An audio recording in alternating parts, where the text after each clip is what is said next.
Retired, he's always raised pigs and chickens. He's just a country guy. So when we got into competing, he said, I'll raise y'all some pigs. So he takes these little babies and puts them over here by themselves. And he feeds them top quality food all year long. Okay. But this may sound crazy. What makes them so sweet is he goes out there once a month and throws sugar in the mud, and they're marinating their entire life.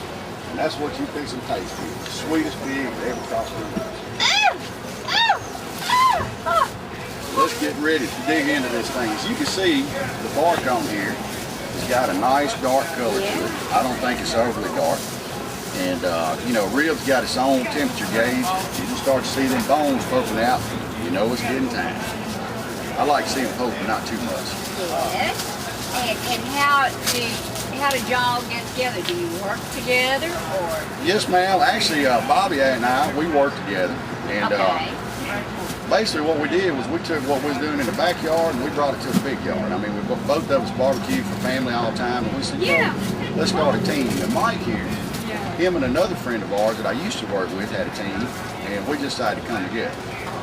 Barbecuing ain't cheap sometimes, so we figured, well, you know, go from 2 people to 4 people to be a lot better. You get all the good parts. Now I want to show you these.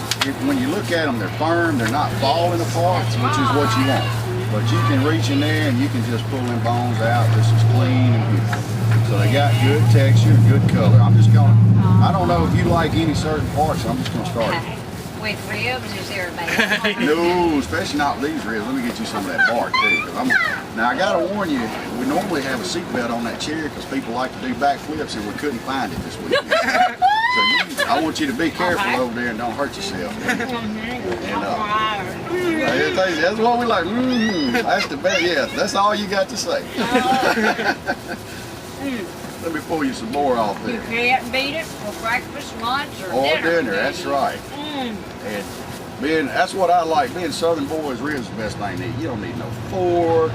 You really don't need a napkin if you got a good arm. You know, you're a lady, so you may, you know, we gave you one, but normally I can still lick my fingers. you can lick your fingers all day long, and I won't tell a soul. And you can see on this piece, like I said, the bones are coming out, but they're not too far out, and the whole thing is just firm. So when you reach in there, you're pulling it apart. There's no falling off the bone, but you just reach in there and pull the bones clean out.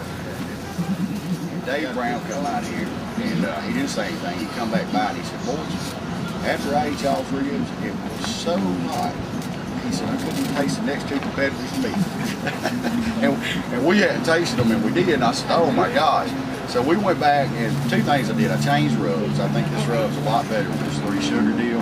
And those were also, we used to do dry ribs, and we started wet ribs. I think the sauce that we're using gives them a little bit sweeter taste. And then not putting that marinade. I don't know why, but on ribs, a lot of times when you wrap them in foil and then you add marinade to it, if you've got any spice in the rub, it will make it a little bit hotter. And you know, you women are usually more sensitive than men are to taste buds, and especially women can really, my wife used to say these do taste kind of hot. She called them a Mexican rib, so I said, I don't want that, I want a good tasting rib. So I went back and came up with another deal, and I think the 3 sugars is probably one of the keys. And there is I guess there's 8, but I think there's 9 other ingredients I put in there. And what you got here is just a world-class rib. Plus a prime pig, too. And a prime pig, that's right. Rolling in that sugar now once a month. And I think he goes out there and gives them a little sweet apple every now and then. So basically that pig is marinated for life, right? We probably don't need to put nothing on it. Just put him on the grill, put a little sauce on him, he'd probably be good to go. But I just like the doctor. I understand. And how many years have y'all been doing this? Well, we've been doing this as a team for, this is our 3rd year. But what we did different this year is Bobby met behind me. Bobby's always been the rib guy, and I was the shoulder.